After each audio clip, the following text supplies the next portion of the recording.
हर खबर पर होगी आपकी पकड़। डाउनलोड कीजिए एबीपी लाइव ऐप।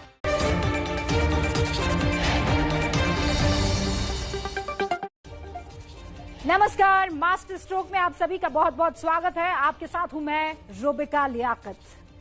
आप मेरे हाथों में ये जो पन्ने देख रहे हैं, इन पन्नों में सुशांत सिंह राजपूत की मौत को लेकर कई ऐसी बातें हैं जो आज तक सामने नहीं आई है। ये सुशांत के मैनेजर सिद्धार्थ पिठानी का बयान है जो उसने जांच एजेंसी को दिया है, लिखित है। इस बयान में खुलासे ही खुलासे हैं। एबीपी न्यूज पर आज पहली बार पूरा देश सिद्धार्थ पिठानी का वो बयान देखेगा जो उसने जांच एजेंसी को दिया है। मास्टर स्ट्रोक में आज एक के बाद एक कई सारे खुलासे होने वाले हैं। हमारी गुजारिश है कि आप हमारे साथ बने रहिएगा और सुशांत की मौत को लेकर जो सच सिद्धार्थ पिठानी ने जांच एजेंसियों को बताया है उसे सिलसिलेवार तरीके से सुनते जाइएगा। सिद्धार्थ के दिए बयान से कुछ बातें शुरू में ही मैं आपको बता देना चाहती हूं। सिद्धार्थ ने जून 2019 की कहानी बताई है। सिद्धार्थ ने सितंबर अक्टूबर 2019 का सच भी बताया है। सिद्धार्थ ने जनवरी 2020 की वो बात भी बताई है जिसे रिया चक्रवर्ती ने अब तक छिपाया था। सिद्धार्थ ने सुशांत और रिया के लद्दाख दौरे की कहानी भी सुनाई है जो अब तक किसी के पास नहीं थी। यूरोप के बारे में सब जानते थे, लेकिन लद्दाख। सिद्धार्थ ने यह भी बताया है कि सुशांत ने अपने घर खर्च को घटाकर 30,000 रुपए महीने करने के लिए क्यों कहा था। सिद्धार्थ ने यह भी बताया था कि सुशांत एक्टिंग छोड़कर बॉलीवुड से क्यों निकलने वाले थे। और आखिर में सिद्धार्थ ने सुशांत की मौत की तारीख 14 जून और उससे पहले वाली रात यानी 13 जून की कहानी भी सुनाई है। मैंने कहा ना, कई ऐसी बातें हैं जो इन पन्नों में बिल्कुल नहीं है, ये अब तक सामने आई ही नहीं है। इन्हें जानने के लिए आपको मास्टर स्ट्रोक लगातार देखते रहना होगा, मेरे साथ बने रहने होगा। हम सिलसिलेवार तरीके से एकदम सीक्वेंशली आपको सिद्धार्थ पिठानी का पूरा बयान सुनाएंगे। ये कहानी की तरह है जिसका क्लाइमेक्स ऑफ कोर्स आखिर में आएगा, लेकिन बीच बीच में बहुत रोचक मोड़ भी आते हैं। सुशांत एक बॉलीवुड कलाकार थे। सिद्धार्थ पिठानी के बयानों में एक रियल लाइफ का सच आपको दिखेगा। तो तैयार हो जाइए और सिलसिलेवार तरीके से सिद्धार्थ पिठानी की जुबानी सुशांत और रिया की कहानी सुनते चले जाइए। सिद्धार्थ पिठानी ये वो शख्स है जिन्होंने सबसे पहले बंद कमरे में सुशांत की डेड बॉडी देखी। सिद्धार्थ शुरू से ही सवालों के घेरे में है, इसीलिए जांच एजेंसियों के सामने उनकी कही बात खास मायने रखती है। सिद्धार्थ ने सुशांत के पैसे, रिश्ते, बीमारी, उनके सपने से लेकर रिया पर कई चौंकाने वाले खुलासे किए। अप्रैल 2019 की एक घटना का हवाला देते हुए सिद्धार्थ ने कहा, जॉस्टल होटल में रहने के दौरान एक दिन मैं, सुशांत, आयुष शर्मा, आकांक्षा की बहन, उसकी दोस्त, सुशांत की बहन प्रियंका, उनके पति सिद्धार्थ, रिया की दोस्त, कुक केशव और दूसरे 2 लोग पावना लेक के फार्म हाउस पर पार्टी मनाने गए। यहाँ 3-4 दिन रहकर हम वापस लौटे। फार्म हाउस पर रिया और सुशांत की बहन प्रियंका के बीच झगड़ा हुआ। उस समय सुशांत ने रिया का साथ दिया, जिससे नाराज होकर मुंबई आने के 2-3 दिन बाद प्रियंका और उनके पति सुशांत का घर छोड़कर चले गए। फिर सुशांत ने मुझे और आयुष को उनके घर रहने के लिए कहा। वहाँ रहते समय मुझे पता चला कि सुशांत की बहन प्रियंका नौकरों से ठीक से बर्ताव नहीं करती थी। इस वजह से अब्बास और दीपेश सावंत नौकरी छोड़कर चले गए थे। वहाँ रहते समय मैं सुशांत का दिया वीडियो एडिटिंग और दूसरा काम करता था। हम कुछ दिन बांद्रा के घर तो कुछ दिन लोनावला के फार्म हाउस पर जाकर काम करते थे। सिद्धार्थ ने ये बताया कि रिया और सुशांत की बहन प्रियंका में झगड़ा हुआ और उसके बाद रिश्ते बिगड़ते चले गए, लेकिन झगड़ा किस चीज को लेकर हुआ ये अभी तक साफ नहीं है। अब आगे सुनिए सिद्धार्थ ने सुशांत और रिया के रिश्ते को लेकर क्या कहा। जून 2019 में मैं, सुशांत, रिया, आकांक्षा, आनंदी, आयुष और आयुष का दोस्त हिमांशु लद्दाख गए। इसके बाद सुशांत ने आकांक्षा की जगह आनंदी को अपना सेलिब्रिटी मैनेजर बनाया। लद्दाख से आने के बाद सुशांत को घर पर ठीक नहीं लग रहा था। इस वजह से वो मुंबई के ही वाटरस्टोन रिजॉर्ट में रिया के साथ रहने लगे। सुशांत ने इस क्लब की मेंबरशिप ले रखी थी। वो दोनों वहाँ स्विमिंग, टेनिस, बैडमिंटन और जिम किया करते थे। सुशांत हमारे साथ उनके पावना लेक के फार्म हाउस पर ज्यादा समय बिताने लगे थे। इस तरह सुशांत हम पर भी बहुत खर्च किया करते थे। इस दौरान सुशांत ने टाइटन और बाटा जैसे ऐड किए थे। काम के समय सुशांत के साथ मैं, बॉडीगार्ड साहिल और मैनेजर रहा करते थे। जून तक तो सब ठीक था, लेकिन 2019 के अगस्त आते आते सुशांत बदलने लगे थे। ये दावा किया है सिद्धार्थ पिठानी ने। अपने बयान में सिद्धार्थ ने कहा, अगस्त और सितंबर 2019 के दौरान सुशांत का काम पर से ध्यान हटने लगा था। वो ज्यादा समय अपनी दोस्त रिया के साथ बिताने लगे थे। वो अपने ड्रीम प्रोजेक्ट 150 ड्रीम से भी दूर जाने लगे। वो अक्सर वाटरस्टोन रिजॉर्ट में रहने लगे। इसी दौरान रिया और सुशांत ने अपने यूरोप ड्रीम प्रोजेक्ट के लिए स्विट्जरलैंड, फ्रांस और दूसरे देशों में घूमने का प्लान बनाया। इस टूर के लिए सुशांत ने किसी और को साथ नहीं ले जाने का निर्णय लिया, जिससे नाराज होकर आयुष वापस जॉस्टल होटल में रहने चला गया। कुछ दिनों बाद मैं भी आयुष के पास रहने चला गया। अब तक ये जानकारी सामने थी कि शुरू से ही सिद्धार्थ पिठानी सुशांत के साथ ही रहते थे, लेकिन सिद्धार्थ के बयान में एक चौंकाने वाली बात सामने आई। इसी बीच मेरे पिता ने मुझे फोन कर बताया कि बिजनेस नहीं चलने की वजह से घर चलाना मुश्किल हो गया है। मेरे पिता ने मुझसे पैसे मांगे। मैं अक्टूबर 2019 को पिता की मदद करने अपने घर हैदराबाद गया। जाते समय मैंने सुशांत से कहा कि हैदराबाद से जल्दी लौट आऊंगा। हैदराबाद पहुंचने के 5 दिन बाद मुझे इनोवरा इंडिया कंपनी में क्रिएटिव डायरेक्टर की नौकरी मिली। मुझे 45,000 महीना सैलरी ऑफर की गई। मैं अहमदाबाद में इस कंपनी में काम करने लगा। तभी मैंने इंस्टाग्राम पर सुशांत और रिया के यूरोप टूर की तस्वीरें देखी। आगे आपको दिखाने वाले हैं कि सिद्धार्थ के मुताबिक सुशांत बंद कमरे में क्यों रोए थे और सुशांत के क्रेडिट और डेबिट कार्ड से रिया क्या करती थी। एबीपी न्यूज पर सिद्धार्थ पिठानी का खुलासा जारी है। सिद्धार्थ पिठानी के खुलासे से साफ है कि सुशांत धीरे धीरे अकेले पड़ते जा रहे थे और इस कदर अकेले कि उन्हें सिद्धार्थ को फोन करके वापस बुलाना पड़ा। और जब सिद्धार्थ पिठानी मुंबई लौटे तो उन्होंने जो कुछ देखा वो चौंकाने वाला था। सिद्धार्थ के अगले बयान में आपको सुशांत के आंसू दिखेंगे, टूटते रिश्तों की शुरुआत दिखने और टूटने के बाद जुड़ते हुए सुशांत भी दिखने वाले हैं। 2019 खत्म हुआ, 2020 शुरू हुआ। जून 2020 में सुशांत दुनिया छोड़कर चले गए। लेकिन इन 5 महीनों में क्या क्या हुआ? वक्त है जनवरी 2020 का। आप सिद्धार्थ पिठानी की जुबानी 2020 जनवरी की कहानी सुनिए। जनवरी 2020 में मुझे सुशांत का फिर फोन आया। सुशांत ने मुझे बताया कि वो एक्टिंग छोड़कर दोबारा ड्रीम 150 प्रोजेक्ट पर काम शुरू करने वाले हैं। मैंने सुशांत से अपने घर के हालात और नौकरी करने की वजह बताई। सुशांत ने कहा कि वो मुझे काम करने के लिए सैलरी देंगे। साथ ही सुशांत ने मुझे बताया कि उनकी हालत फिलहाल ठीक नहीं है, उन्हें मेरे साथ की जरूरत है। मैं फौरन अहमदाबाद से मुंबई सुशांत के घर पहुंचा। जब मैं सुशांत के बेडरूम में पहुंचा तो सुशांत मुझसे गले लगकर रोने लगे।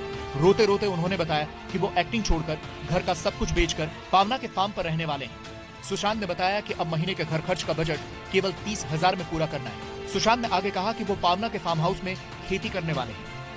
सवाल है कि सुशांत क्यों रो रहे थे?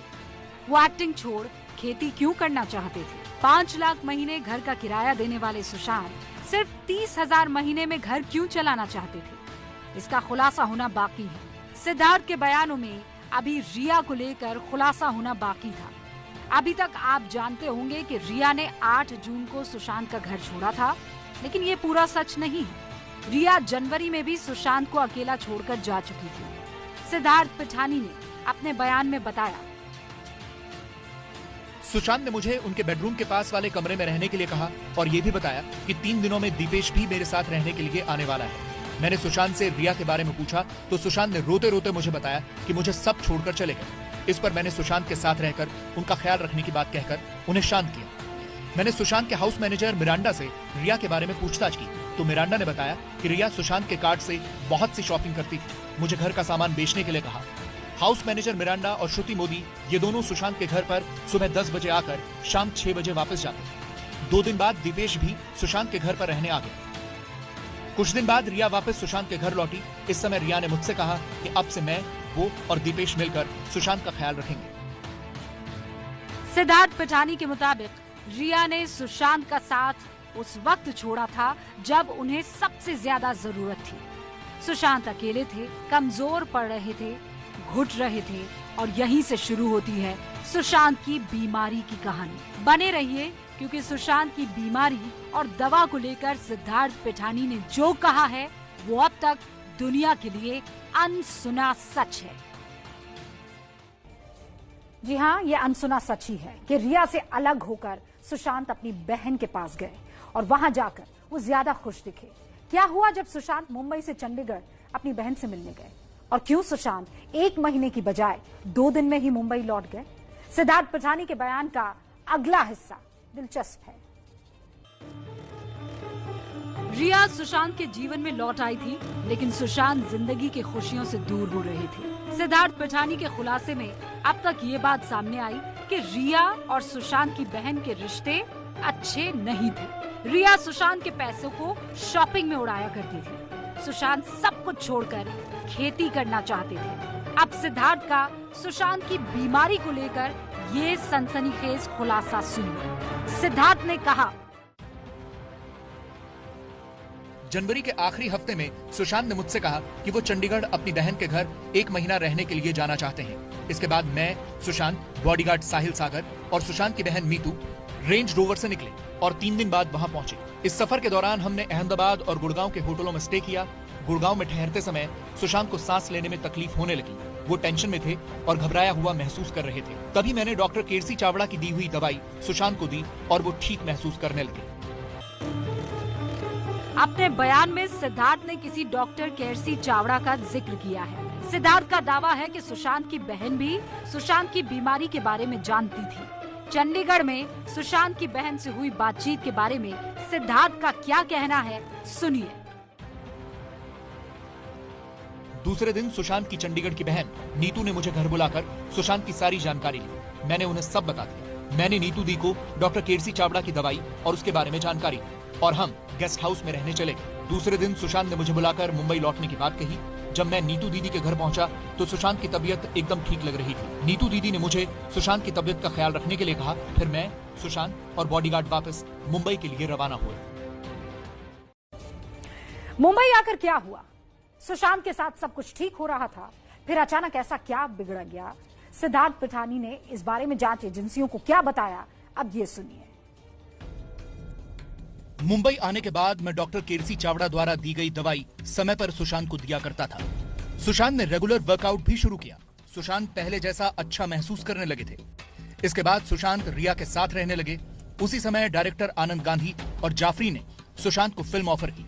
सुशांत ठीक महसूस करने लगे थे, इसीलिए दवाई बंद करने की बात कही, लेकिन मैंने उन्हें इस तरह अचानक दवाई न बंद करने की सलाह दी। अप्रैल महीने के आखिरी हफ्ते में सुशांत की तबीयत फिर से बिगड़ने लगी। वो हमसे दूर रहने लगे, लेकिन तब रिया उनके साथ थी। सुशांत की तबीयत जून महीने के पहले हफ्ते में और बिगड़ गई। वो अकेले ही रूम में रहने लगे। हमारे साथ बात करना भी बंद कर दिया। इसलिए हम सब ने रिया और सुशांत को अकेले छोड़ दिया। पूरे लॉकडाउन में रिया सुशांत के साथ ही थी। और अब इस लिखित बयान में 8 जून की तारीख आती है। 8 जून की तारीख, वो तारीख जिसके बारे में रिया का कहना है कि वो सुशांत का घर छोड़कर चली गई। सिद्धार्थ पिठानी ने भी बताया कि रिया इसी दिन घर छोड़कर गई, लेकिन उसके बाद सुशांत में क्या बदल गया था, सुशांत कैसे बिहेव करने लगे थे, ये जानिए। 8 जून की सुबह 11:30 बजे रिया अपना बैग भरकर घर से जाने लगी। रिया ने मुझसे सुशांत का ख्याल रखने के लिए कहा। उस समय सुशांत ने रिया से गले मिलकर हाथ दिखाकर बाय किया। कुछ देर बाद सुशांत की बहन मीतू घर पर पहुंची। मीतू दीदी सुशांत से खाना खाने का आग्रह कर रही थी, लेकिन सुशांत ने ज्यादा खाना नहीं खाया। वो सुशांत को हमारे साथ घुलाने मिलाने की कोशिश कर रही थी, लेकिन सुशांत ने रुचि नहीं दिखाई। मीतू दीदी जब घर पर थी, तब सुशांत बार बार पुरानी बातें याद करके रोने लगते थे। सिद्धार्थ पिठानी के मुताबिक सुशांत इस वक्त तक बहुत बीमार रहने लगे थे। वो रह रहकर रोने लगे थे, लेकिन ऐसा क्यों होता था, ये अब तक पता नहीं चल पाया। इसके बाद सिद्धार्थ के बयान में एंट्री होती है दिशा सालियान की, वो दिशा जिनकी आत्महत्या को सुशांत की मौत से जोड़कर देखा जा रहा था। सिद्धार्थ की जुबानी ये पहली बार देश के सामने आ रहा है कि दिशा की मौत के बाद सुशांत क्या करते थे। उसी दौरान सुशांत को दिशा की मौत की खबर मिली। यह खबर सुनते ही सुशांत बेचैन हो गए। उसके बाद सुशांत कॉर्नर स्टोन नाम की कंपनी के मैनेजर उदय से लगातार बात करने लगे। श्रुति मोदी के पैर में चोट आने की वजह से इस कंपनी ने दिशा को कुछ दिनों के लिए सुशांत की सेलिब्रिटी मैनेजर का काम देखने के लिए भेजा था। 9 जून को दिशांत की आत्महत्या के बाद हर जगह सुशांत की आर्टिस्ट मैनेजर की आत्महत्या की खबर आने से सुशांत बेहद तनाव में आ गए थे। इस टेंशन की वजह से सुशांत ने उस रात मुझे उनके साथ बेडरूम में सोने के लिए कहा और दिशा की मौत की पल पल की जानकारी देने के लिए कहा। मैं सुशांत को उस मामले की सारी जानकारियां देता रहा। फिर दूसरे दिन सुशांत ने मुझसे उनके पुराने वीडियो, रिकॉर्डिंग और डेट डिलीट करने के लिए कहा। और अब सिद्धार्थ की जुबानी 12, 13 और 14 जून का सच जानिए, यानी सुशांत की मौत से 2 दिन पहले से सुशांत की मौत तक क्या कुछ हुआ, सुनिए आप।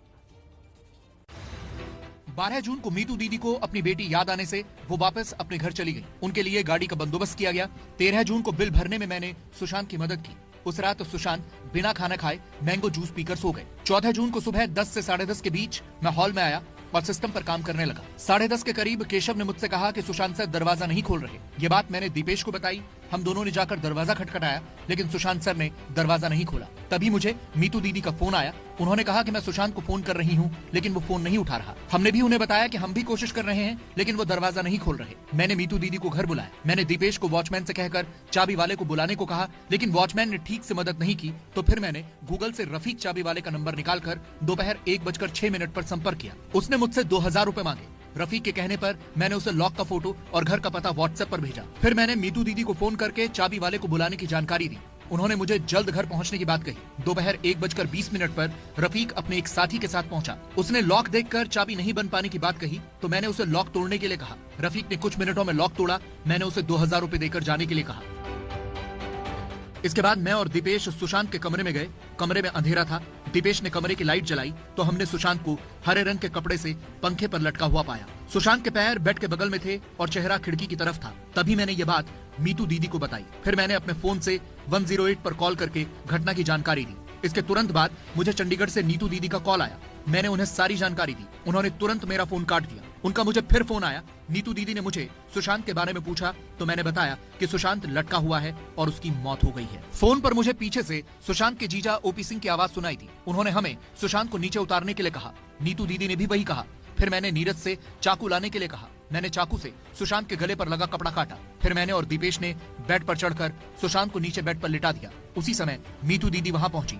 उन्होंने मुझसे पूछा कि सुशांत जिंदा है क्या, और मुझे सुशांत को ठीक से बेड पर रखने के लिए कहा। फिर मैंने, दीपेश और नीरज ने सुशांत को ठीक से बेड पर रखा। सुशांत के गले में लगा कपड़ा निकाला।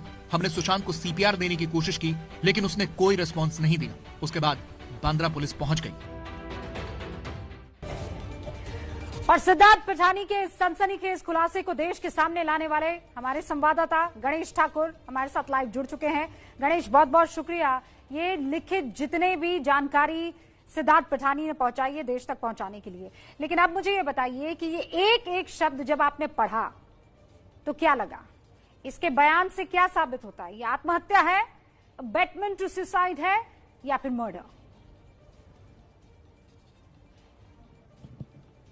जी देखिए, सिद्धार्थ इस पूरे मामले की बेहद अहम कड़ी है और इसी वजह से सिद्धार्थ से पिछले 3 दिनों से पूछताछ भी हो रही है और आगे भी पूछताछ होगी। सिद्धार्थ के इस बयान में सुशांत का दुख, सुशांत के सपने, सुशांत का प्यार, सुशांत के तकरार और सुशांत की मौत तक का पूरा एक सफर जो है वो देखने मिल रहा है। इसमें वो कहते हैं कि अप्रैल 2019 में सब ठीक था। सुशांत उस समय ड्रीम 150 नाम के एक प्रोजेक्ट पर काम करने वाले थे, जिसके लिए उन्होंने बुलाया था। ये काम बहुत ही नेक काम था। इस काम में वो बच्चों की शिक्षा, महिलाओं को रोजगार देना, समाज सेवा करना, बच्चों को कंप्यूटर और सॉफ्टवेयर की ट्रेनिंग देना, इस तरह के नेक काम करने के इरादे के साथ सुशांत ने वो काम 2019 में शुरू किया था। उसी समय रिया उनकी जिंदगी में आई। उस समय हंसते खेलते थे। सिद्धार्थ ये खुद कह रहा है कि सुशांत एक दिलदार व्यक्ति थे, जो अपने साथ साथ अपने स्टाफ, अपने दोस्तों, अपने परिवार और जो उनके साथ जुड़ा रहा उन पर खर्च करते थे, उनको मदद करते थे।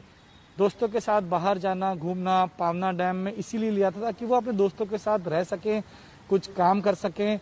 लद्दाख के बारे में एक जिक्र किया। ये सब अप्रैल, मई, जून 2019 तक की बात है। लेकिन अगस्त और सितंबर 2019 में धीरे धीरे सब बदलने लगा। खुश रहने वाले सुशांत, एम्बिशियस सुशांत, सुशांत जो अपने भविष्य के सपने लेकर आगे बढ़ना चाहते थे, वो अपने काम की तरफ उनका इंटरेस्ट ही खत्म हो गया। उन्होंने ये कहा, या सिद्धार्थ का ये कहना है कि उसके बाद उन्होंने काम पर ध्यान देना बंद कर दिया। जिस ड्रीम प्रोजेक्ट के लिए एक बड़ी टीम वो बना रहे थे, वो टीम से वो उन्होंने बात करना बंद कर दी। क्यों? तो उस समय रिया के साथ बेहद करीबी रिश्ते में या बहुत करीब से वो जुड़ गए थे। उस समय अपने इस ड्रीम प्रोजेक्ट को छोड़कर वो यूरोप के टूर पे चले गए और अपने किसी दोस्तों को ले नहीं गए। अमूमन जब भी वो बाहर जाते थे घूमने या पार्टी करने या कुछ समय बिताने, तो अपने साथ एक बड़ी टीम दोस्तों की, अपने स्टाफ की ले जाते थे। लेकिन यूरोप में पहली बार ऐसा हुआ जो सुशांत सिर्फ रिया और उनके भाई के साथ गए, और यही बात आयुष शर्मा इन सभी लोगों को खटकी भी कि आखिर सुशांत इस तरह अचानक से कैसे बदले। यही बात परिवार भी अपने एफआईआर में लगातार कहता आ रहा है कि कंट्रोल करने की कोशिश की गई थी। क्या इसी कंट्रोल की वजह से सुशांत अपने परिवार और अपने खास लोगों से दूर होते गए? ये जांच का विषय जो सीबीआई करेगी। इस बारे में वो बात करते हुए आगे कहते हैं कि फिर वो भी ये सारी बातें गणेश हमने दर्शकों को बताई, और आपने जो पेपर भेजा है, मतलब ये जो पन्ने भेजे जिसमें ये सारे बयान दर्ज है, उसमें एक एक चीज दिख रही है। ये तो वही सिद्धार्थ पिठानी है ना जो अपने लिखित बयान से पहले ये कह रहे थे कि उस लड़की को आप कैसे कटघरे में खड़ा कर सकते हैं, जिसने पूरा टाइम सुशांत का ख्याल रखा, जो सुशांत को दवाइयां देती थी, जो सुशांत को खाना खिलाती थी, जो सुशांत की इतनी देखभाल कर रही थी। अब यही सिद्धार्थ पिठानी जो है वो ये कह रहे हैं कि इस महिला की एंट्री के बाद, रिया चक्रवर्ती की एंट्री के बाद चीजें बदल गई थी। ये तो विरोधाभास हुआ। सिद्धार्थ पहले सच बोल रहे थे या अभी सच बोल रहे हैं? बिल्कुल, देखिए ये जांच एजेंसी के सामने दिया हुआ स्टेटमेंट है, तो ये तो सच ही माना जाएगा। मीडिया के सामने स्टेटमेंट क्या दिया उस पर जांच नहीं चलेगी, तो इसी स्टेटमेंट को आधार बनाते हुए सीबीआई आगे जांच करेगी। अब रूबिका, आपने जो सवाल पूछा कि ये कैसे बदला और क्या हुआ, अब अगर इस पूरे स्टेटमेंट को आप देखेंगे तो रिया जिंदगी में आने के बाद ही सुशांत की जिंदगी के बदलाव हुए। 2 से 3 बार सुशांत रोए भी कि मुझे सब छोड़कर चले गए। रिया कही कि मैं 8 जून को चली गई थी, लेकिन जनवरी 2020 को भी वो गई थी। और यही बात है कि सिद्धार्थ के इस बयान को काफी अहम माना जा रहा है कि आखिर अगर आत्महत्या हुई है तो अबेटमेंट क्या रिया की वजह से हुआ है? सिद्धार्थ पिठानी जो उनके साथ रहते थे गणेश, ये उनका बयान बहुत महत्वपूर्ण हो जाता है, और जिस तरीके से आपने उसे स्टडी किया है वो ये बता रहा है कि हाँ, एक महिला की एंट्री चीजें बदल देती है। गणेश, बहुत बहुत शुक्रिया जानकारी के लिए।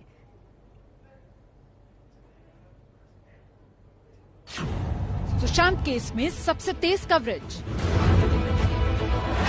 सुशांत के फ्लैट का ताला तोड़ने वाला सबसे पहले एबीपी न्यूज पर। रिया की 1 साल की कॉल डिटेल्स सबसे पहले एबीपी न्यूज पर। सीबीआई जांच की खबर सबसे पहले एबीपी न्यूज पर। सुशांत केस की सबसे सटीक पड़ताल सबसे पहले एबीपी न्यूज पर। और अब सुशांत मामले का दूसरा बड़ा खुलासा आपके सामने रखना है। पहली एक्सक्लूसिव खबर सिद्धार्थ पिठानी के बयान को लेकर थी, दूसरी खबर रिया चक्रवर्ती से पूछताछ और पूछे जाने वाले सवालों को लेकर है। एबीपी न्यूज के पास 19 सवालों की लिस्ट है जो सीबीआई रिया से पूछने वाली है। रिया को कभी सीबीआई पूछताछ के लिए कभी भी बुला सकती है। अब एबीपी न्यूज की ये दूसरी एक्सक्लूसिव रिपोर्ट आपके सामने।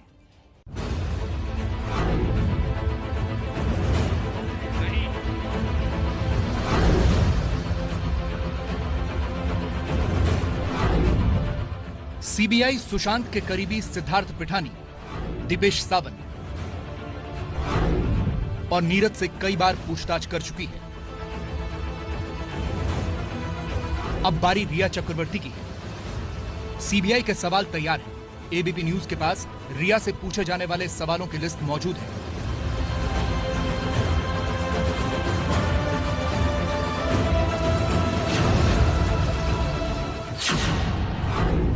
नीरज ने सीबीआई को दिए बयान में जो सिरा रिया पर लाकर छोड़ दिया था, उसके जवाब रिया से पूछे जाएंगे। दिपेश ने अपने बयान में जहां रिया का नाम लिया था, वो सवाल सीबीआई रिया से करेगी। सिद्धार्थ पिठानी ने रिया को लेकर जो खुलासे किए, उसका सच रिया से पूछा जाएगा। रिया से पूछे जाने वाले 3 सवाल आपने देख लिए। अब बारी 16 सवालों की है जिनका सामना रिया को करना होगा, और वो सवाल है, आपके और सुशांत के बीच झगड़ा क्यों हुआ? सुशांत का घर छोड़ने के 7 दिन पहले और 7 दिन बाद क्या हुआ? आप सुशांत का घर छोड़कर क्यों गई? सुशांत से आपका झगड़ा कब हुआ? सुशांत और रिया के झगड़े वाले दिन यानी 8 जून के 1-1 मिनट का हिसाब सीबीआई रिया से पूछेगी। सीबीआई रिया के जवाबों को सिद्धार्थ, दीपेश और नीरज के बयानों से मिलाएगी। इसके अलावा सीबीआई रिया से यह भी पूछताछ करेगी कि 8 जून को घर छोड़ने के बाद वो कहां-कहां पर गई थी। सीबीआई रिया से सुशांत की बीमारी को लेकर भी सवाल पूछेगी। एबीपी न्यूज के पास उन सवालों की लिस्ट भी मौजूद है, वो आपको बताएंगे। लेकिन पहले जानिए कि सुशांत की कमाई को लेकर रिया से क्या सवाल किए जाएंगे। सवाल होंगे, सुशांत की कमाई का कंट्रोल किसके पास था? सुशांत के डेबिट और क्रेडिट कार्ड किसके पास रहते थे? घर खर्च और नौकरों की सैलरी का हिसाब कौन रखता था? क्या आप सुशांत के प्रोफेशनल फैसले में दखल देती थी? सुशांत की कमाई और घर खर्च को लेकर रिया जो भी जवाब देगी, सीबीआई उसे तथ्यों और सबूतों से मिलाएगी। सीबीआई के पास न केवल सुशांत के बैंक अकाउंट के स्टेटमेंट हैं, बल्कि सारे ट्रांजैक्शन भी हैं। सुशांत की संपत्ति को लेकर पूछे जाने वाले ये सवाल बेहद अहम है, क्योंकि सुशांत के पिता ये आरोप लगा चुके हैं कि उनके बेटे के बैंक अकाउंट से करोड़ों रुपए ट्रांसफर किए गए थे। पैसे वाली बात तो हमको बाद में पता चली मरने के बाद कि इस साल में 15 करोड़ खर्च हुआ है उसके अकाउंट से, और उसमें भी सुनते हैं कि क्रेडिट कार्ड, वो तो खैर उसने अपने लाइफ टाइम में भी स्टाफ ने हमको बताया था। इनफैक्ट स्टाफ का ये भी कहना था कि बहुत ज़्यादा खर्च करती हैं। हम लोग को कंप्लेन करते थे वो कि बहुत खर्च करती हैं, ये उनका पैसा उड़ा रही हैं। सुशांत के परिवार का आरोप है कि सुशांत के पुराने स्टाफ को हटाना भी एक बड़ी साजिश का हिस्सा है। आरोप ये भी है कि भरोसेमंद स्टाफ को हटाकर रिया ने अपने लोगों को रखा था ताकि वो अपनी मनमानी कर सके। रिया का सुशांत से झगड़ा, सुशांत की कमाई और उनके घर के नौकरों के बाद सीबीआई रिया और सुशांत के रिश्तों को लेकर भी सवाल करेगी। एबीपी न्यूज को मिली जानकारी के मुताबिक सीबीआई रिया से पूछेगी, सुशांत के परिवार से आपका रिश्ता कैसा था? सुशांत की बहनों से आपका झगड़ा क्यों हुआ? सुशांत और आपके रिश्ते में कब और क्या बदलाव आए? पैसों की लेन देन पर आपका और सुशांत का रिश्ता कैसा था? सुशांत की बहन और रिया के खराब रिश्तों की गवाही सिद्धार्थ पिठानी भी दे चुके हैं। जिस दिन रिया चली गई थी घर से, उसी दिन शाम को मीतू मैम भी आ गई थी घर पे, सुशांत के बहन। तो सुशांत को ध्यान रखा था हमने सबने लगा, दीदी ने उनको ख्याल रखा, उनको खाना वाना खिलाया और उनके साथ में ही उनके कमरे में ही वो उनके कमरे में रहते थे। सुशांत की मौत की जांच में सबसे अहम कड़ी है उनकी बीमारी का सच। रिया का दावा है कि वो सुशांत का इलाज करवाती थी। ऐसे में सीबीआई रिया से पूछेगी, सुशांत को क्या हुआ था? किस बीमारी का इलाज होता था? सुशांत डॉक्टर के पास जाते थे या डॉक्टर घर आते थे? सुशांत कौन सी दवाइयाँ खाते थे? दवाइयों के पर्चे कहाँ हैं? सुशांत का मेडिकल रिकॉर्ड किसके पास रहता था? सुशांत के पिता का कहना है कि रिया उनकी रिपोर्ट को लेकर सुशांत पर दबाव डालती थी और मेडिकल रिपोर्ट के आधार पर ब्लैकमेल करती थी। सीबीआई ने रिया के लिए कुल 19 सवालों की लिस्ट तैयार की है, जिसके जवाब से रिश्ते, पैसे, बीमारी और 8 जून की कहानी का सच सामने आएगा। लेकिन सवाल ये भी है कि क्या सीबीआई के सामने रिया सब सच बताएगी? हम नजर बनाए रखेंगे। वैसे मास्टर स्ट्रोक में अगली खबर राजनीति की है। देश की सबसे पुरानी पार्टी में हुए राजनीतिक ड्रामे की। 20 साल तक पार्टी की अध्यक्ष रही सोनिया गांधी अभी 6 महीने और अध्यक्ष बनी रही। आज 7 घंटे तक चली कांग्रेस वर्किंग कमेटी की बैठक में यह तय हुआ।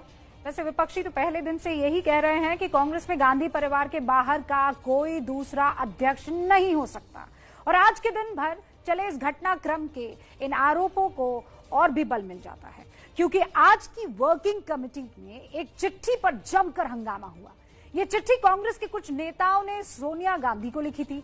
चिट्ठी में नेतृत्व पर भी सवाल थे और इसीलिए राहुल गांधी नाराज हो गए और इन नेताओं को बीजेपी से मिला हुआ बता दिया।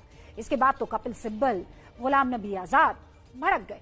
हालांकि 1 घंटे के अंदर ही दोनों को मना भी लिया गया और फिर शाम को खबर आई कि सोनिया गांधी अब 6 महीने और अध्यक्ष बनी रहेंगी। अब सवाल यह है कि जब ये सब कुछ पहले से ही तय था तो फिर इस राजनीतिक ड्रामे की जरूरत क्या थी?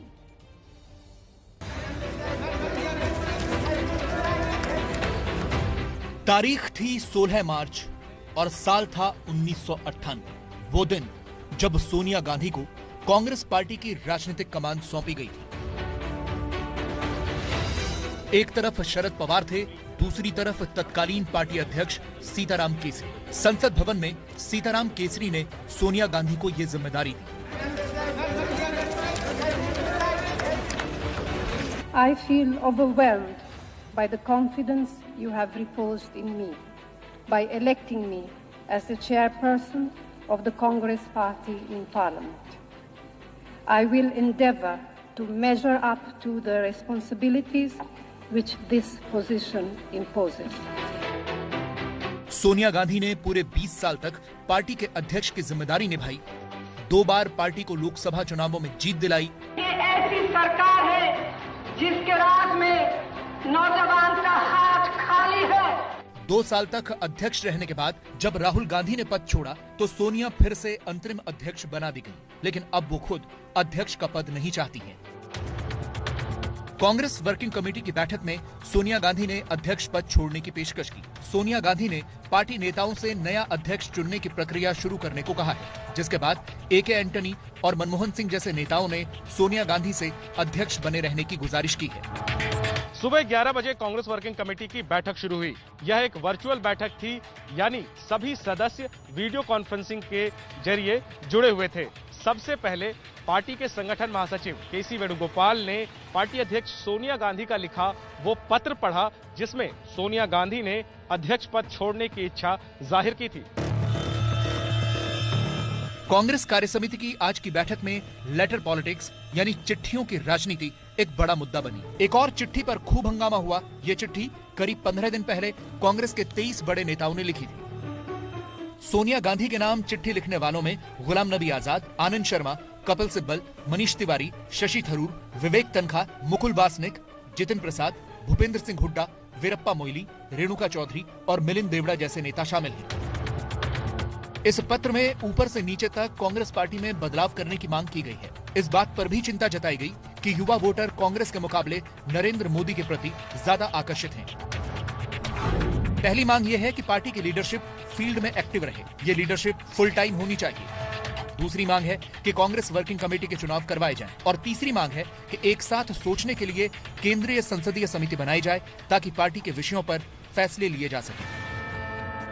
कांग्रेस वर्किंग कमेटी में जब इस चिट्ठी की बात चली तो राहुल गांधी खासे नाराज हो गए। चिट्ठी लिखने वालों में कांग्रेस के काफी वरिष्ठ नेता शामिल थे, लेकिन राहुल गांधी ने इसकी परवाह नहीं की और इन तमाम नेताओं पर बीजेपी से मिलीभगत का आरोप लगा दिया। राहुल गांधी ने कहा कि सोनिया गांधी अंतरिम अध्यक्ष नहीं बनना चाहती थी, लेकिन उन्होंने ये जिम्मेदारी उठाई। ऐसे में जब वो अस्पताल में थी तब सवाल उठाना कहां तक उचित था। सोनिया गांधी को पत्र लिखने का ये समय गलत था। आपको इस पत्र पर पहले CWC में चर्चा करनी चाहिए थी, न कि मीडिया में। जिन्होंने भी ये पत्र लिखा वो बीजेपी की मदद कर रहे हैं। राहुल गांधी के इन आरोपों के बाद तो कांग्रेस वर्किंग कमेटी में हंगामा मच गया। गुलाम नबी आजाद ने तो यहां तक कह दिया कि अगर उनकी बीजेपी से मिलीभगत साबित हो जाती है तो वो इस्तीफा दे देंगे। कपिल सिब्बल तो और आगे निकल गए। उन्होंने ट्विटर के जरिए कांग्रेस पार्टी की इस अंदरूनी कलह को सार्वजनिक कर दिया। ट्वीट किया, राहुल गांधी ने कहा हमारी बीजेपी से साठगांठ चल रही है। राजस्थान हाईकोर्ट में कांग्रेस पार्टी का सफलतापूर्वक बचाव किया। मणिपुर में बीजेपी की सरकार गिराने में पार्टी का बचाव करता रहा। पिछले 30 वर्षों में बीजेपी के पक्ष में किसी भी मुद्दे पर कोई भी बयान नहीं दिया, फिर भी हमारी बीजेपी से साठगांठ चल रही है। कांग्रेस पार्टी तुरंत ट्विटर पर डिफेंसिव मोड में आ गई। कपिल सिब्बल को पार्टी के मीडिया प्रभारी रणदीप सिंह सुरजेवाला ने ट्विटर पर ही जवाब दिया। लिखा, श्री राहुल गांधी ने इस तरह का कोई भी शब्द नहीं कहा है। कृपया गलत जानकारी से भ्रमित न हों, लेकिन हाँ, हम सबको एक दूसरे और कांग्रेस के खिलाफ लड़ने के बजाय बेरहम मोदी राज के खिलाफ लड़ाई में साथ मिलकर काम करना चाहिए। लेकिन सिर्फ 1 घंटे में ही कपिल सिब्बल अपने ट्वीट से पलट गए। फिर ट्वीट करके कहा, राहुल गांधी ने निजी तौर पर मुझे बताया कि उन्होंने कभी भी ऐसा नहीं कहा था, इसलिए मैं अपना ट्वीट हटा रहा हूँ। इसके बाद कपिल सिब्बल ने अपना ट्वीट डिलीट कर दिया। भले ही सिब्बल ने सब कुछ ठीक होने के संकेत देने की कोशिश की हो, लेकिन ऐसा नहीं है, क्योंकि इस लेटर पॉलिटिक्स पर तुरंत वो नेता सक्रिय हो गए जो गांधी परिवार के ज्यादा करीब हैं। कांग्रेस पार्टी के कुछ ऐसे लोग जिन्होंने सत्ता का सुख भोगा है और जिनका वजूद कांग्रेस पार्टी के कारण है, आज हमारे नेतृत्व पर सवालिया निशान उठा रहे हैं। इसकी कोई जानकारी किसी को नहीं है। अगर किसी ने चिट्ठी लिखी है तो वो जानते होंगे कि उन्होंने चिट्ठी में क्या लिखा है। जो सत्ता के जो सर्कल्स हैं हमारी पार्टी के, उसमें जो लोग हैं वो असंतुष्ट किसी बात से हैं तो वहीं पर बैठ कर क्यों नहीं बात करते। ये स्वाभाविक है कि अगर किसी को कोई कष्ट किसी बात का है तो वहां कर ले। तो ये चिट्ठी लिखना और चिट्ठी का उल्लेख जो है किसी मीडिया में कहीं पर हो, ये तो बात समझ में नहीं आती। कांग्रेसी अब राहुल गांधी के बयान का बचाव कर रहे हैं तो विपक्षियों को राहुल पर निशाना साधने का मौका मिल गया है। 2-3 दिन पहले कांग्रेस के नेताओं ने चिट्ठी लिखी, पूर्णकालिक अध्यक्ष चाहिए, लेकिन युवराज को ये बात निराश नहीं आएगी। उन्हें आरोप लगा दिया ये जो मांग कर रहे हैं, चिट्ठी लिख रहे हैं, ये सब के सब भारतीय जनता पार्टी से मिले हुए, जो सच की बात करे, सच बात करे, कांग्रेस को सही दिशा में लाने की कोशिश करे, वो कांग्रेस के लिए गद्दार है, और जो तलुआ चाटे एक परिवार के लिए, वो कांग्रेस के लिए वफादार है। अब विडंबना क्या है जरा ये समझिए। एक तरफ सोनिया गांधी है जो कहती हैं कि पार्टी नया अध्यक्ष चुन ले, दूसरी तरफ राहुल गांधी हैं जो खुद अध्यक्ष नहीं बनना चाहते हैं, और फिर प्रियंका गांधी भी हैं जो कहती हैं कि अध्यक्ष गांधी परिवार से बाहर का हो। और दूसरी तरफ बदलाव की मांग पर राहुल गांधी नाराज भी होते हैं और सोनिया गांधी 6 महीने के लिए अंतरिम अध्यक्ष का पद स्वीकार भी कर लेती हैं। सवाल यह है कि गांधी परिवार क्या यही चाहता था? कांग्रेस के करोड़ों करोड़ों कार्यकर्ताओं, कांग्रेस कार्य समिति के सदस्यों, देश के कांग्रेस के राज्यसभा और लोकसभा के सांसदों, कांग्रेस के संगठन में काम कर रहे लोगों और कांग्रेस के सबसे महत्वपूर्ण जो साधारण कार्यकर्ता हैं, उनकी ये दिली इच्छा है कि श्री राहुल गांधी जी जल्द से जल्द आकर कांग्रेस का नेतृत्व करें। इसका निर्णय कांग्रेस का अधिवेशन करेगा। अब तो यही लग रहा है कि कांग्रेस में सब कुछ पहले से तय था। सोनिया गांधी ने सीडब्ल्यूसी की बैठक की शुरुआत में जब इस्तीफे की पेशकश की, तब लगा कि अब कोई नया अध्यक्ष बनेगा, लेकिन 7 घंटे चली बैठक के बाद यह तय हुआ कि कांग्रेस के अगले अधिवेशन तक सोनिया गांधी ही अध्यक्ष के पद पर बनी रहेंगी। हालांकि कांग्रेस ने कोई तय वक्त नहीं बताया है, लेकिन सूत्रों की माने तो पार्टी 6 महीने के अंदर कांग्रेस अधिवेशन बुलाकर नए अध्यक्ष का चयन करेगी।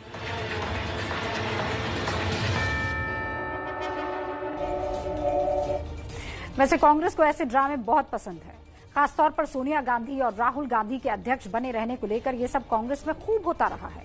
लेकिन एक बात समझ में नहीं आती है कि एक तरफ गांधी परिवार खुद ये कहता है कि वो अध्यक्ष नहीं बनना चाहता है, और दूसरी तरफ जब कोई सवाल उठाता है तो फिर उनके ऊपर राहुल गांधी नाराज हो जाते हैं। ऐसा क्यों होता है? क्या इसकी वजह गांधी परिवार के नेतृत्व में कांग्रेस की परफॉर्मेंस है? अंदर कांग्रेस वर्किंग कमेटी की बैठक चल रही थी और कांग्रेस मुख्यालय के बाहर प्रदर्शन हो रहा था। गांधी परिवार से बाहर का अध्यक्ष हमें मंजूर नहीं, बाहर का अध्यक्ष हमें मंजूर नहीं। पूरे देश के कार्यकर्ता और नेता को अगर बाहर का कोई बना तो आपको याद होगा सीताराम केसरी, वो कब्जा करने की कोशिश करेगा, वो परिवार के खिलाफ भी जा सकता है। ये परिवार शहादत का परिवार है। ये सब कुछ 2004 की याद दिला रहा था। 2004 के लोकसभा चुनावों में बीजेपी की हार हुई थी, सरकार कांग्रेस की बननी तय हो गई थी, सोनिया गांधी का प्रधानमंत्री बनना भी लगभग तय था, लेकिन बीजेपी आक्रामक हो गई। इसके बाद 18 मई 2004 को संसद के सेंट्रल हॉल में सोनिया गांधी ने प्रधानमंत्री का पद ठुकरा दिया। मेरे मन में एक बात हमेशा साफ रही है और मैं कई दफे कह भी चुकी हूं कि मेरा लक्ष्य प्रधानमंत्री का पद नहीं है। मेरे सामने हमेशा स्पष्ट था कि अगर कभी ऐसी स्थिति पैदा हुई जैसी आज, तो मैं अपनी आत्मा की आवाज के मुताबिक चलूंगी। आज मेरी अंतरात्मा मुझसे कह रही है कि मैं विनम्रता के साथ यह पद स्वीकार करने से मना कर दूं।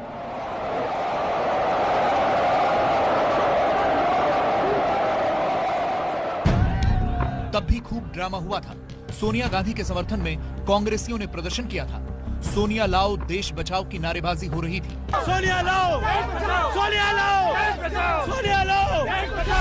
एक कार्यकर्ता तो पेड़ पर चढ़ गया था और एक और कार्यकर्ता ने अपने सिर पर पिस्टल तान दी थी।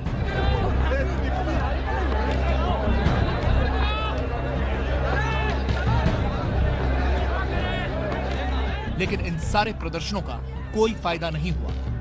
सोनिया गांधी ने मनमोहन सिंह को प्रधानमंत्री बना दिया। कांग्रेस पार्टी में आज भी ऐसे ड्रामेबाज नेताओं की कमी नहीं है। कोई सोनिया गांधी के समर्थन में प्रदर्शन कर रहा है तो कोई राहुल गांधी को अध्यक्ष बनाने के लिए खून से चिट्ठी लिख रहा है। सवाल यह है कि जब ये सब तय था तो फिर कांग्रेस वर्किंग कमेटी की बैठक बुलाने की जरूरत क्या थी? ये सच है कि कांग्रेस में बहुत सारे योग्य उम्मीदवार हैं।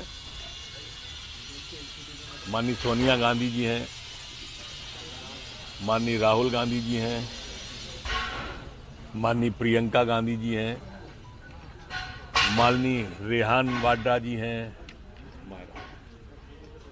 माननीय मायरा गांधी जी हैं। बहुत सारे योग्य उम्मीदवार हैं। तो जो आरोप बीजेपी कांग्रेस पर लगाती रही है, क्या वो सच है? क्या कांग्रेस में गांधी परिवार के बाहर का कोई अध्यक्ष नहीं बन सकता है? क्योंकि अध्यक्ष बदलने की चिट्ठी पर जिस तरह से राहुल गांधी ने नाराजगी जताई है, उससे तो यही लगता है कांग्रेसी जानते हैं कि असल में गांधी परिवार का ही पार्टी अध्यक्ष रहे, इसी में कांग्रेस पार्टी की भलाई भी है। वैसे तो 135 साल पुरानी पार्टी ने कई अध्यक्ष देखे हैं, लेकिन हम मौजूदा दौर में पिछले 35 सालों की बात करेंगे। पिछले 35 सालों में कांग्रेस पार्टी के कुल 5 अध्यक्ष रहे। इनमें से 3 अध्यक्ष गांधी परिवार के थे, राजीव गांधी, सोनिया गांधी और राहुल गांधी, और 2 अध्यक्ष बाहर के थे, नरसिम्हा राव और सीताराम केसरी। अब आप ये समझिए कि हम ऐसा क्यों कह रहे हैं कि कांग्रेस को जोड़े रखने का चुंबक गांधी परिवार है। ये कुछ आंकड़ों से समझिए। 35 में से 28 सालों तक गांधी परिवार का ही कांग्रेस अध्यक्ष रहा। गांधी परिवार के अध्यक्ष के नेतृत्व में 7 में से 3 लोकसभा चुनाव पार्टी जीती, यानी जीत का प्रतिशत हुआ 43%। गांधी परिवार के नेतृत्व में 180 में से 72 बार राज्यों का चुनाव पार्टी ने जीता, यानी जीत का प्रतिशत हुआ 40%। अब जरा नॉन गांधी फैमिली के अध्यक्ष का प्रदर्शन भी देख लीजिए। 7 सालों तक नॉन गांधी परिवार का कांग्रेस अध्यक्ष रहा। इन 7 सालों में 2 बार लोकसभा चुनाव हुए और दोनों बार पार्टी हार गई। कुल 35 बार राज्यों के चुनाव हुए और पार्टी सिर्फ 13 बार ही जीत पाई, यानी राज्यों में जीत का प्रतिशत रहा 37%। देखिए, अब कांग्रेस को यह तय करना है कि पार्टी को बचाना है या फिर परिवार को। और इस वक्त एक बड़ी खबर आ रही है। 11 घंटे की पूछताछ के बाद सीबीआई की टीम सिद्धार्थ पिठानी को डीआरडीओ गेस्ट हाउस से बाहर लेकर निकली है। कार में सिद्धार्थ पिठानी के अलावा 3 अधिकारी बैठे हुए हैं। इस वक्त ये बड़ी खबर है। 11 घंटे यानी सुबह 10:30 बजे सिद्धार्थ वहां डीआरडीओ गेस्ट हाउस पहुंचे और उसके बाद ये देखिए सिद्धार्थ पिठानी और बाकी 3 अधिकारी इस वक्त आपको नजर आ रहे हैं। सिद्धार्थ पिठानी 11 घंटे की पूछताछ के बाद बाहर निकल चुके हैं। सिद्धार्थ ने बहुत सारी चीजों पर खुलासा किया है। सिद्धार्थ ने एक सिचुएशन के बारे में, रिया से पहले की जिंदगी के बारे में, रिया के आने के बाद की जिंदगी के बारे में सब कुछ सीबीआई को बताया है। 11 घंटे ये पूछताछ चली।